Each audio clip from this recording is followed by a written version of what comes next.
இளைய தலைமுறை பிள்ளைகள், என் உயிரினும் மேலாக நான் நேசிக்கின்ற என் பாசத்திற்குரிய தம்பி தங்கைகள் வரணும். தன்னலமற்று தன் தாய்மொழி மீட்சிக்காக, தமிழ் தேசியத்தின் எழுச்சிக்காக, தன் மண்ணை மக்களை காப்பதற்காக வரணும்.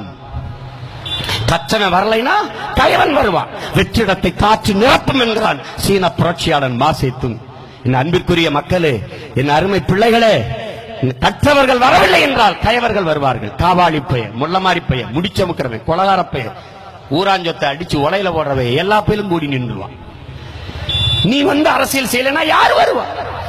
யாரு வருவா? 5 கொலை செஞ்சவன் அமைச்சரா இருப்பான், 10 கொலை செஞ்சவன் முதலமைச்சரா இருப்பான், பல குடி கெடுத்தவன் பிரதமரா இருப்பான்.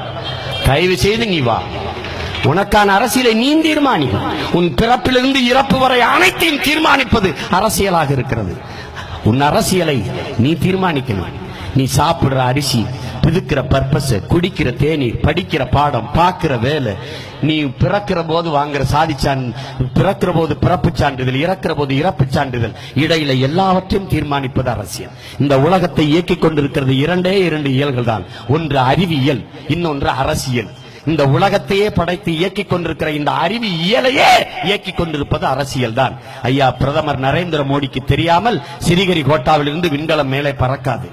அப்படி என்றால் அர்ச்சகருக்கு பிரச்சனை, அமைச்சரிடத்தில் மனு என்கிறார். அனுதினம் ஆண்டவனோடு பேசிக் கொண்டிருக்கிறவனுக்கே பிரச்சனை என்றால் அவன் அமைச்சரிடத்தில் மனு கொடுக்க வேண்டியது இருக்கிறது என்றால் நீ இதை புரிந்து கொள். அரசியலின் வலிமையை, அந்த வலிமை மிக்க அரசியலை அறிவார்ந்த பிள்ளைகள் நீங்கள் செய்ய வாருங்கள். அர்ப்பணிப்போடு, தூய உள்ளத்தோடு இந்த மண்ணுக்கு மக்களுக்குமாக உழைக்க வாருங்கள். இல்லை என்றால் இந்த மண்ணை நாசமாய் போவதை எவனாலும் தடுக்க முடியாது. இன்னொரு முறை இந்த மண்ணை எவனாவது ரட்சிக்க, காக்க, மீட்க வானத்திலிருந்து பரமாத்மாவோ பரமபிதாவோ இரட்சகர்களோ வருவார்கள் என்று நம்பாதீர்கள். அதை நம்பி நம்பி ஏமாந்தது போதும். அதைத்தான் புரிந்து கொண்ட உங்கள் பிள்ளைகள், உங்கள் வயிற்றிலிருந்து வந்த பிள்ளைகள் வந்தோம். இனி என் மண்ணை மீட்க, காக்க எவரும் வரமாட்டார், நாங்களே அதை செய்து முடிப்போம் என்று உறுதியான உள்ளத்தோடுதான் இந்த களப்பணியை செய்கிறோம். அதுதான் மாற்றத்திற்கான எளிய மக்களின் அரசியல் புரட்சி என்ற முழக்கத்தை முன்வைத்தோம்.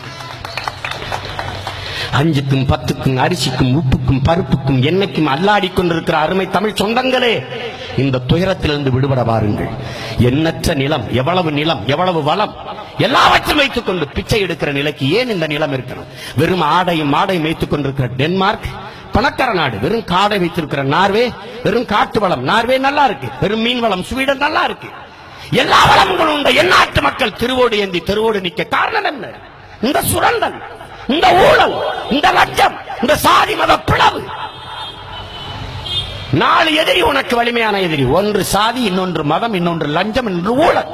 இந்த 4ஐயும் ஒழித்தால் தான் நீ உயர்வாய், இந்த நாடு வளரும். அதை கவனத்தில் கொள்.